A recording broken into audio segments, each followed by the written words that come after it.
We're going live to Bogota, Colombia, as the Hague Group is holding an emergency ministerial meeting regarding the escalation of Israeli crimes and violations of international law in the Palestinian territories. Let's go live to see what they are discussing right now in this emergency meeting. Both sides of the conflict about elements about violations against humanitarian rights, the transfer of arms without restrictions. So we have to block to avoid the transfer of ammunition by governments, and all governments, as it is crystal clear that they are just using this to damage the civilian population and damage the international humanitarian rights, generating more violence and genocide that is unstoppable. So the opinion of this is that all states have the obligation to not recognize as a legal thing the illegal presence of Israel in the occupied territories of the West Bank. And so to do everything possible to avoid that the population that has been suffering from this illegal occupation. So the opinion concludes that there is a serious risk of genocide against the Palestinian people in Gaza. As a responsible member of the United Nations, it is our duty to assure that the bloodshed and the genocide be stopped, and it must be stopped right now because we are running out of time. It is a genocide not after the facts, but it is happening as we are talking. The Israeli government must stop the displacement of civilians in Gaza that causes so much suffering and trauma. The Israeli government, as an occupier entity, has to respect the United Nations relations and respect the rights of Palestinians and avoid the excessive of force and guarantee an access for the humanitarian aids in the whole Palestine. This is what it seeks to progress the group of The Hague. That's what we debate on January, and so we required an international collaboration, and this is part of the discussion on the upcoming days. Let's hope that we just make a journey in which all regions, all the states of the group, including the group of Madrid, joined and collectively work for peace and justice in the world, not only for Palestine but of the global peace. But we have to begin with Palestine. Thank you very much.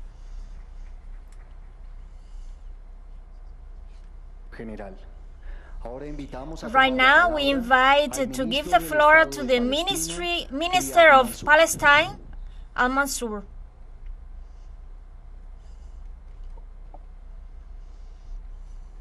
Thank you.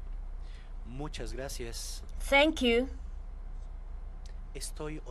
I am very honored to be accepted here, to be seated here with all these global leaders, so distinguished foreign ministers of Colombia, ministers of foreign affairs, and heads of South Africa, my dear friends.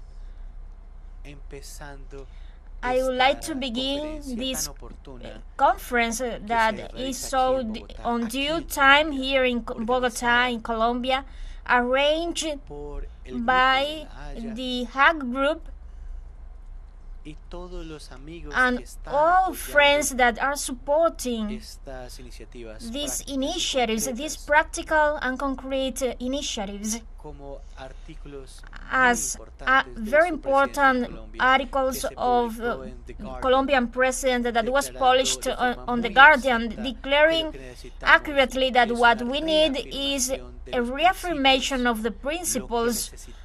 What we need is the implementation. We need to take actions. So this conference, the conference of Madrid, and other future conferences are just moving leading to a new atmosphere, a new scenario in the struggle of the Palestinian people to implement the international right and the will of the international community that is reflected in the opinion given by the ISG and the resolution of the Security Council and the General Assembly. Excellencies, ladies and gentlemen, friends, I am honored to represent Palestine on this historical meeting, and allowed me to express my appreciation to Colombia for hosting this meeting and supporting mainly the Hague Group and all countries and organizations represented here today in different levels of representation. So we know very well that this takes also responsibilities for the crimes that are currently committed.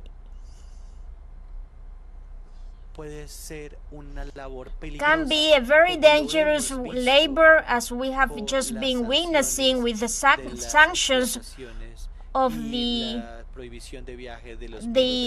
travel ban of the International Criminal Court. And so we see a manifestation of courage in which all war policies double the principles of action ahead of violence and complicity of genocide. You are the bywords that are just opening the doors, so you are going to be followed by others, and history have accounted that the emergence of historical changes required a group of brave people to open doors that for others to follow. So you are the brave people here in this meeting, that you are just opening the door for more actions. So instead of feeling overwhelmed of the crimes committed, we are just looking for those that justify those offenses, those crimes, and the key values in which we believe that humanity must work are just split, separated, shattered to pieces, as thousands of people have been killed and have been suffering from famine. Hundreds of thousands of them, including in the West Bank. So 2 million Palestinians have children. And so when they search for water, they end up being attacked, bombed, and displaced. But we see that they continue the onslaught, so that people that sell weapons earn a lot of money because of this. So this is simply an irregular order that doesn't validate the system of values that humanity have been developing in the last 80 years. The genocide in Gaza and the illegal occupation of Israel in Palestine violate unstoppable violations and abuses of the international rights perpetrated by Israel, have been supported by their allies, and the overwhelming impunity that they can develop all these crimes. So it is simply the new law that prevails in the vast majority of our humanity. So they just, the law that motivates the Hague Group and the understanding that these crimes and impunity threaten humanity, not only the Palestinian people, they just determined what advice they must follow, justice and responsibility, because these are just countermeasures enabled for these crimes. So we are today united for our humanity and our joint outreach against the constant crimes against the Palestinian people. Their suffering is a warning of humanity, because this could be the rule, aggression, onslaught, lack of humanity, ethnic cleansing and genocide. So we must not allow this reality. Friends, it is hard to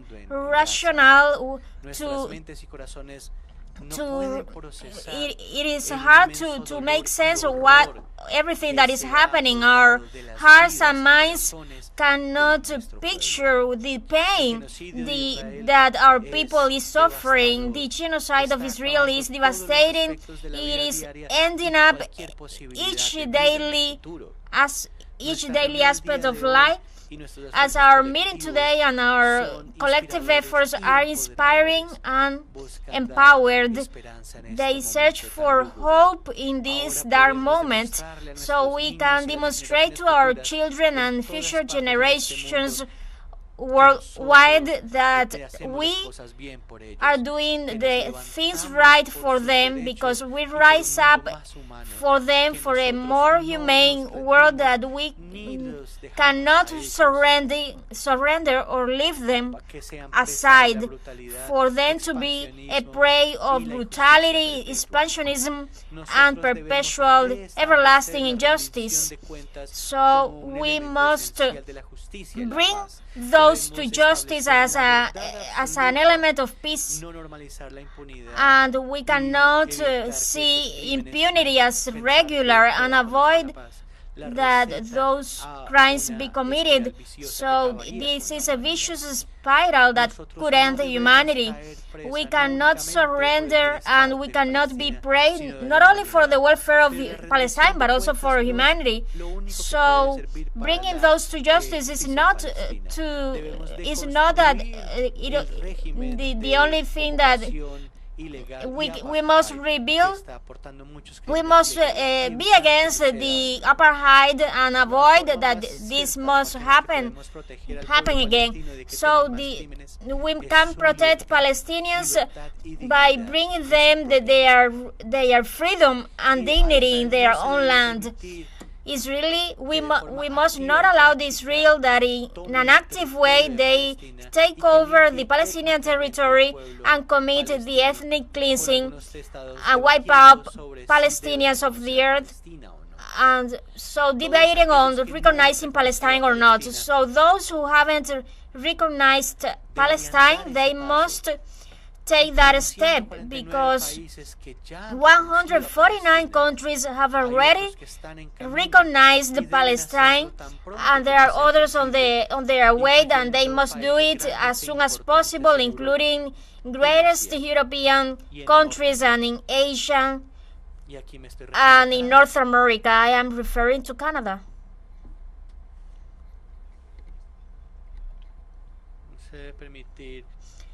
So we must not allow in an active, practical way to eliminate Palestinian people while other states debate on recognizing Palestine or not.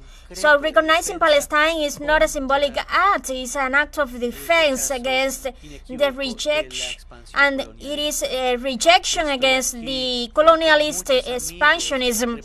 I am here in front of a lot of friends representing states that took this principle and took these first steps, Colombia one of them, that understand the meaning, and uniting this acknowledgement with the actions to counter the crimes of Israel, including the detention of the selling of illegal selling of weapons and illegal spaces. So You are going to be, you are the brave one, the brave ones. You are the ones that started with the goal, with an action against the arrival of that meeting on July 28th, the continuation of this. This meeting will be continued, and what we are doing as the Hague Group that emerged from the meeting of counselors of the International Crime Court that said that, among other things, that Israeli is violating the rights of the Palestinian people, denying their rights, violating their rights, allowing the illicit settlements, avoiding the self-determination, and creating a determination and an apartheid, allowing a war in the Gaza Strip. This system is illegal and must be stopped as soon as possible. The General Assembly raises the question to the International Crime Court and decided and ruled out that this illicit occupation must end in a year. And they requested that on the foundation of this question of the International Criminal Court, that to be able to implement this opinion, that we must hold an international conference guided to the actions to those who have the privilege to see the document that was created on that conference, that was just targeted to the actions, as the Hague Group requested a conference and as the Group of Madrid requested a guideline to the action. All these efforts are going to be united, and so they will continue to work in parallel, complementing each other to succeed to break the change or the basis of this illegal occupation, and so ending the Palestinian group, and so for them to have independence and sovereignty in their own lands. That must be the goal. That is the goal, and that is what we collectively will achieve to do, because everyone in a collective way managed to break the apartheid that's happened in South Africa and the foundations of that brutal system against humanity. So we must do the same related to the Palestinian people. This is only the beginning, it's not the end. All these efforts are solely the beginning, and then we must assess a structure of how to continue implementing the opinions about the ICJ, and allowed that the Palestinian people enjoy freedom and independence in their own independent state of Palestine, and for it we must reach the global consensus on the solution of two states. It won't be an exercise in theoretical policies or theater as the international conference. The conference will take assertive steps by rendering accounts, because the historical commitment of human rights and the rights of the Palestinian people of their self-determination is very important. It is the time to take real actions, effective actions that could punish the crimes and that avoid the profits gained from the genocide. So rendering accounts for the occupation is not going to bring justice, but a free Palestine will release humanity from shame and grief that arouse from the devastating consequences of this illicit occupation that is based on brutality and crimes. So rendering accounts and freedom could give our occupiers the possibility to reflect, to mull over the banality of cruelty and the insanity that has been regular in the services of colonization and genocide. This is a way for peace. Everyone can defend it and work for it. It is a legacy that future generations could enjoy, because all our joint humanity could reestablish the right of law and not illegality as a regulation. And I could say, as a Palestinian, that the maximum sacrifice won't be to be abandoned by all of you, or by humanity, or by those laws or people that defend the international right and humanity, and that effectively we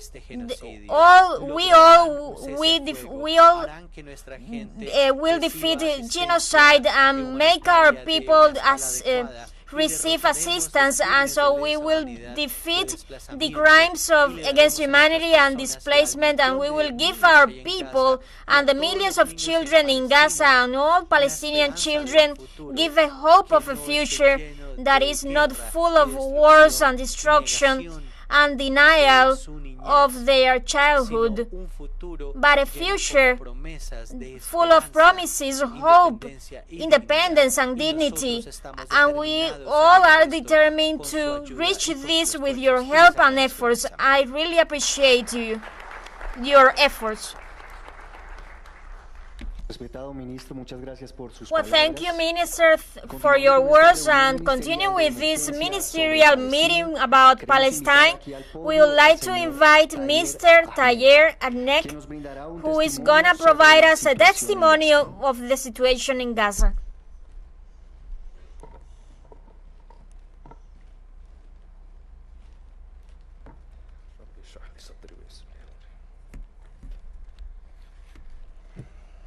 Thank you for the opportunity to Thank you for the opportunity to speak in this important event. I am a PhD in emergency, a doctor in emergency center. I have been working in Gaza since 2008. Recently, last year, I was in 2024 in teleSUR hospital. I have no intention to be here today, and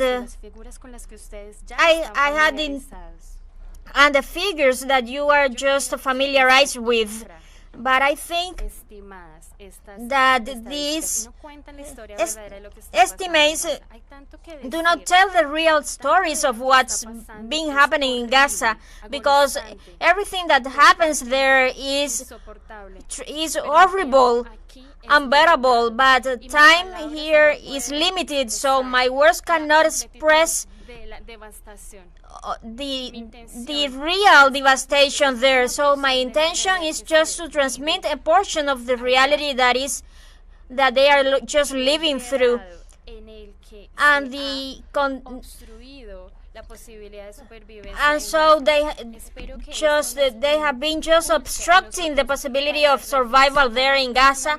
So then we can just reflect deeply of what's been happening there, because as a Palestinian, the words used are just dehumanizing. So let us understand what they say to cut off the water supply as a war tool. Imagine yourself, you are just a child that was killed while he was just cooing for water. So do you dare to say that this is a technical error? Would you go ahead without recognizing the injustice perpetrated against your child? So the head of the hospital, of the largest hospital in Gaza, said, "I am running out of food for children. So I am beginning to save it, because I've got 6 newborns, and if you were one of the parents of those newborns, let me tell you what happens when newborns are not nurtured adequately. Imagine that they have to fight for being alive when they are just monitoring, and they just cry desperately because every time they don't receive the food they need, those cries get weaker. So what can we say to those children killed, to those trucks that have the food for those children and are just parked out there? I'm sorry, we did everything we could. I was supposed to enter on June 3rd, and just talking with my colleagues with that child food. So I was just wearing, and inside my uniform I had some milk, but they refused that. They refused me to keep it them.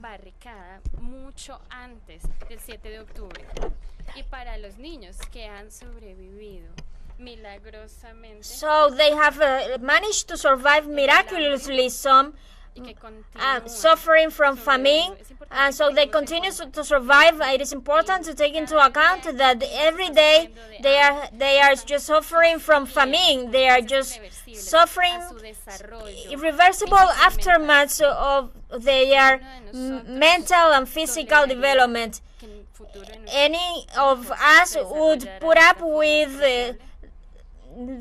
that our children be developed in that despicable way. So let's talk about the GFAH that faces bullets every day. And I said to my friends, don't go to certain places because they are just their onslaughts. And so people know that there are certain possibilities of that, but they cannot tolerate seeing people suffering from famine. But the bullets launched to the Humanitarian Foundation of Gaza by those forces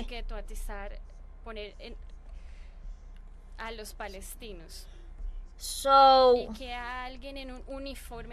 on a military uniform is the one that decides who's worthy of receiving food.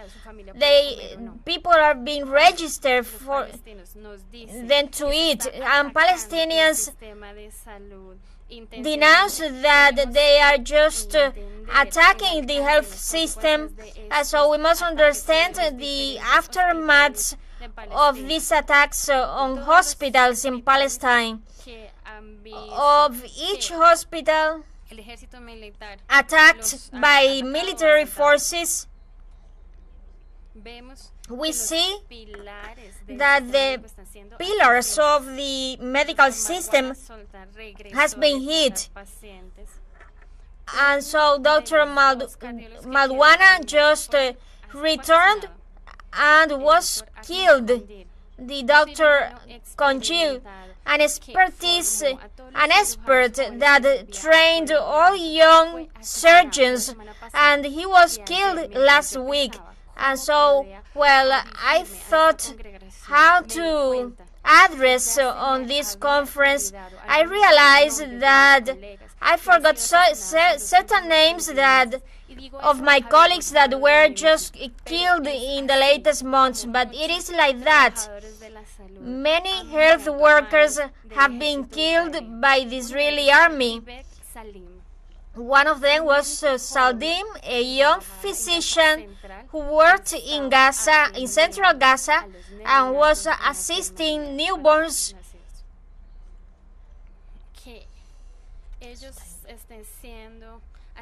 So they are just killing medical personnel, and that implies that hundreds of children won't receive the attention needed for having the best opportunity to survive. Many doctors have lost their lives after being tortured. Dr. Albors is an example of it. He was an orthopedic surgeon, famous one, and his body was found on the Offred prison, naked after being tortured without a trial. Dr. Alfabria, a pediatrician in northern Gaza, who is detained without a due process, and I talked to his lawyer, and he told me that his condition has been deteriorated and that he's still using the winter clothes when he was kidnapped in 2024, and that he lost weight and he was denied to access to a physician. And so this doctor must have been in the hospital assisting patients. And so after a ceasefire, we need these doctors. And we've got over 100 physicians and nurses that have been kidnapped.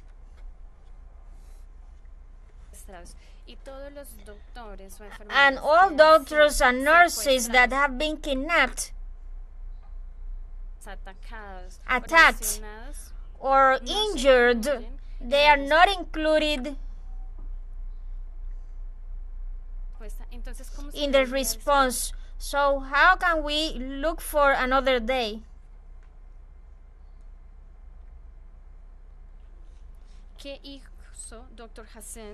What did Dr. Hassan do to receive that kind of treatment? He remained at the hospital. He didn't want to go when there were newborns in ventilators, in incubators.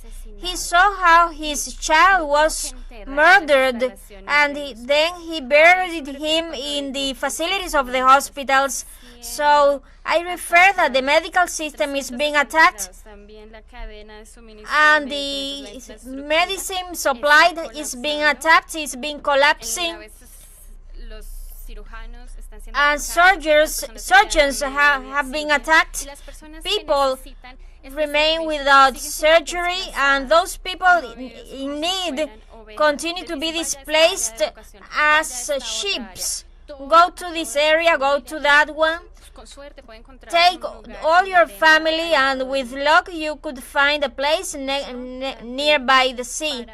I just assisted paramedics that are victims of a double attack when they just hit buildings and then there's a second missile and hit them. And so they are being avoided from doing their work to rescue people. I knew two paramedics that were prevented from assisting a child, a 6-year-old child, and so they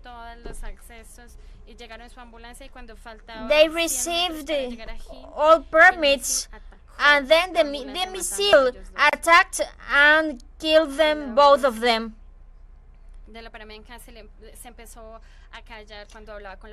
And so every time I speak, there is blood coming out of my mouth, so I don't want to stain my clothes. So my mom doesn't want me to stain my clothes. Yesterday in the night, someone called an emergency called to ask for help for saving them, and paramedics explained them that they couldn't have access to them. And so what would happen with those people that no one saved them, that they are just dying of famine? So how can we just look into the mirror? The lack of antibiotics, the lack of medicine. It seems that every week there is an emergency in which we have to focus on and do something about it. For me, there must be a ceasefire, and I hope that this fire come into effect in the coming days. So, if bureaucratic people say that, well, we must change in the support of this cause, of this Palestinian cause, and I would like to conclude with a couple of cases in which I was involved that really captures the essence of how life is being attacked in Gaza. Yusuf was a 5-year-old child that was in his Khan Yunis home, asking his mom what were they gonna eat. So out of the blue, his home was hit and collapsed. The missile entered on the 4th floor, then lowered to the 3rd floor, and so the ceiling collapsed and Yusuf was trapped among the rubble. And so then they found the mother there on the floor, and one of his children survived, but the rescue for Yusuf continued, and eventually he was taken to the hospital in which his father, a doctor, was working.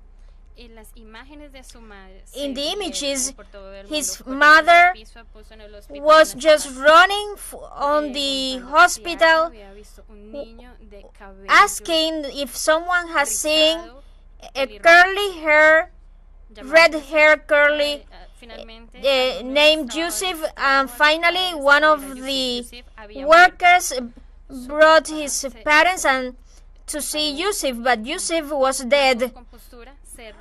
And so his father closed his eyes and reconforted his mother. His younger brother was grabbing his father, beating him. I want to see Yusuf. And so he never had spent a day without his brother. But his brother never saw the body of Yusuf because their parents wanted them to remember him as a happy child. So, and the father said, my work is not to mourn for my child, but to help the living ones, to confront the situation. But finally, the Israeli army raided the hospital, besieged the hospital, and arrested Yusuf's father, and he's still in custody. Nayara was a child that was running, and she was hit, and her brother died, and her father lost his 2 legs, and Nayara was just injured on her knee. And her mother told me that they were running to the south because they were running from the Israeli army, and so they had to cross over that checkpoint to be completely naked and give them all the money. All the money to the Israeli army, 300 shekels. I had the honor to accompany them to Egypt and then the United States, and we landed on New Jersey. I remember I was waiting there at the airport. I brought them some pizza, and in the United States pizza is awful. It's better in Gaza. But I remember that when we were at the airport, the mother told me that she got some good news, and she told me that the bodies of the of her two children were identified, and then when she returned to Gaza, she could visit both tombs. And so I conclude that there is an attack in the past, in the present, and in the future of the Palestinian people. Our homes, our universities, our museums, our religious sites are being attacked in the present, and we see the doctors, journalists, engineers being attacked, and our children are being shattered to pieces, murdered. Their future is being destroyed. So bringing justice is needed, but it is needed the support and solidarity for Palestinian entities, reassuring that institutions must survive to go ahead. That's what we need. How can we ensure that the effort to erase Palestinian people not to be successful? So the current dreams of Palestinian children can be described with these words. And our mission must be to change how they describe their dreams. When we ask about their dreams, I want my mother return from the sky. I hope that my other leg can grow up. So how can we grant that they have an opportunity in life? How can we ensure that those dreams become dreams of prosperity for the future? I think that the efforts of all present here, something that I want to communicate with all Palestinian professionals in Gaza, is that I hope that the urgent message must be translated into action, and that I hope that statements can continue to be taken into concrete actions, concrete real actions, and I hope that this occurs sooner than later. I hope that war must be stopped, and that the plan for next generations, we must not establish that precedent. Today is Palestinians, tomorrow must be any one of them, any one of us. Unless we change the way we are supporting Palestinians in the field of Gaza. And I would like to conclude with a couple of cases in which I was involved that really Valoramos mucho su testimonio y agradecemos su we presencia. really appreciate your testimony, and thank you for your presence. Right now we will be listening to UN Special Rapporteur for Occupied Palestinian Territories, Francesca Albanese.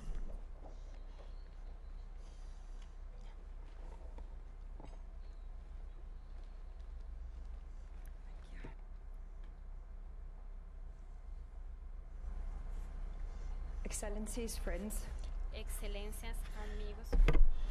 Friends, Excellencies, I really express my gratitude to the Colombian and South African government for reuniting all Hague Group and for their stances and principles as the rest is sleeping. And so I urge you to continue growing and strengthen your actions.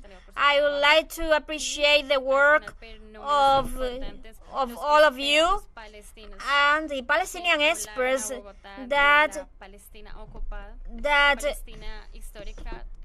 just visited the occupied Palestine, known as Israel, and the other members of the Alliance for accompanying this process. After receiving briefings based on evidence, I just highlight that this is a very important moment, historical moment.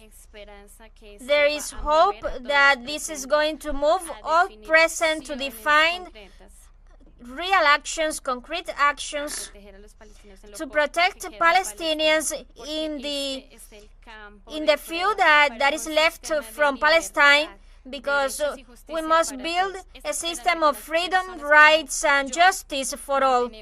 So I just keep hope, and it is a discipline that we must hold, and it is very hard to speak after you, Dr. Almen, because as a European person, I just feel pain, because as long as you were speaking and telling the horrors that you have to experience, European Union decided not to cut ties with Israel, the occupied territory of Palestine. In Gaza, Israel has dismantled all humanitarian assistance institutions to displace and kill the population that have been marked to be exterminated.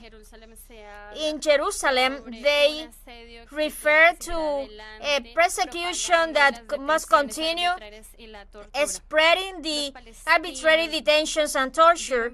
Palestinians live through the terror of extermination while the world watches. There are few Israeli people that oppose genocide, occupation, or apartheid. The majority of the Israeli society celebrates and demands for more. Atrocities of the last months are not the beginning, but is the culmination of the Israeli policies to exterminate and displace the Palestinian population. We see that political movements, organizations are just debating the legitimacy of the Palestinian state.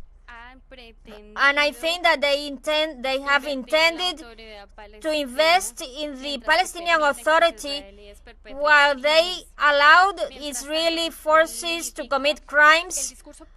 And meanwhile, the political speech has reduced to Palestine as an issue that needs humanitarian aid and not as an issue that needs attention to prevent apartheid and genocide.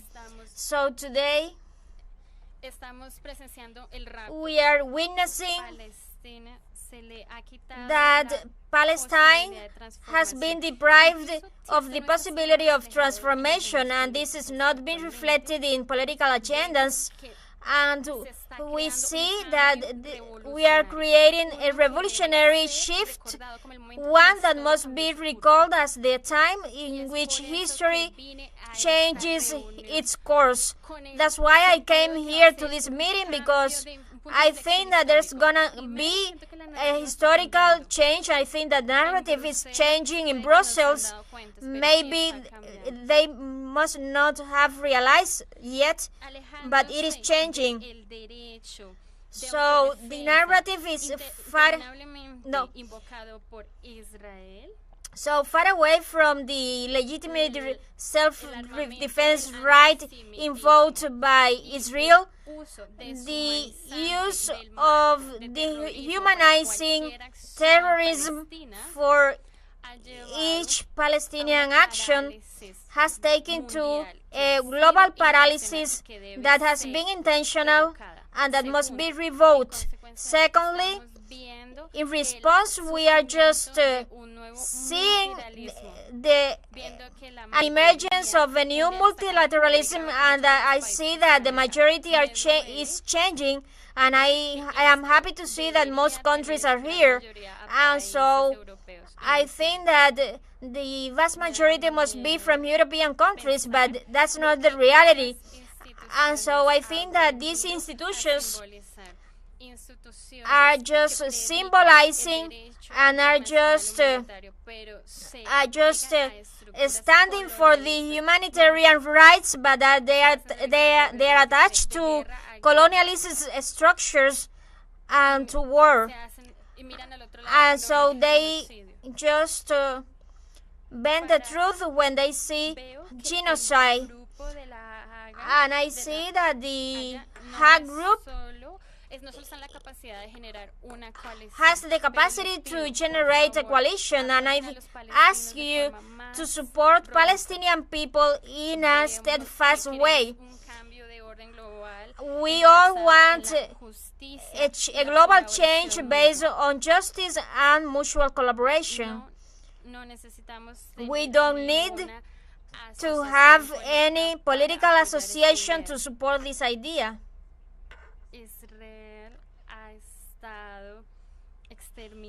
Israel has been exterminating certain institutions for 21 months. I would like that this emergency conference addresses the devastation in Gaza. It is here in which we must focus. The measures pursued by the Hague Group have been powerful and showed a change in the narrative of political agendas. So I beg you, expand your commitment and to turn this commitment into concrete actions in the legislative, judicial levels for us to decide what to do to stop genocide for Palestinians in Gaza. This is an existential question, but it is applied to the whole humanity. And so my responsibility is to recommend to you all the cure for the grassroots cause. So the time has been run out for treating the symptoms. So we want to continue supporting the commitment of the Hague Group, that is, to honor, to fulfill the commitments and obligations. And obligations are not charities, so every state must revise and suspend the ties with the Israeli state, diplomatic, economic, political ties to assure that their private sector, the banks, all services suppliers do the same, treating occupation as regular businesses, have been complicit of the Israeli occupation. Likewise, that the ICJ ordered to happen this in September this year. So I like this opportunity to handle the technical aspects and the legal aspects in our session. And so it is time to cut off with the occupied territory, only treat symptoms. This is really related to, Israel is being accused of committing crimes against humanity. Even the ICJ and the ICC and the Israeli economy is being structured to uphold the occupation. It is impossible to unravel economy and politics from occupation. They have been tied up for decades. So, while states be involved with Israel, complicity grows, and so economy just is sustained with genocide. And so in the 1990s, when you were speaking on the apartheid in South Africa, you would have suggested punitive actions for perpetrators, or would you have acknowledged the criminal system? So the comparison is a factual evaluation of several international procedures. That is what it implies, concrete measures to negotiate with Israel to abandon what it is left from the Gaza Strip. Let me conclude.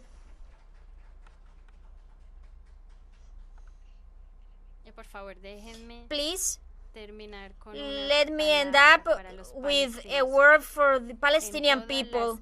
In every corner of the world, we are just supporting you. I'm sorry. Let me begin again.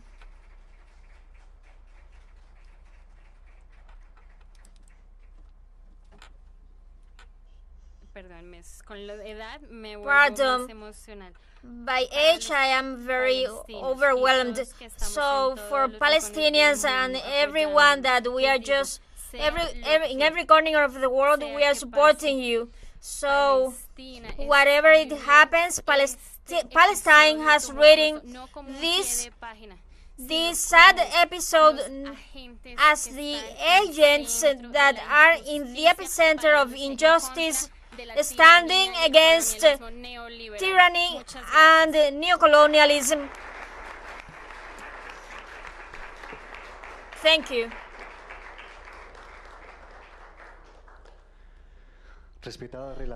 Respected rapporteur, thank you very much.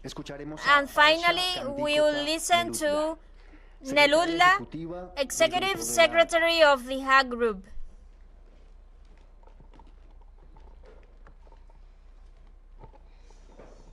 Good morning, buenos dias. Thank you very much to the government of Colombia. Good morning to the Colombian government for hosting this conference. This is a historical conference, and so it is an honor to be in the Bolivar Hall, in which we are struggling for the liberation of all peoples. Let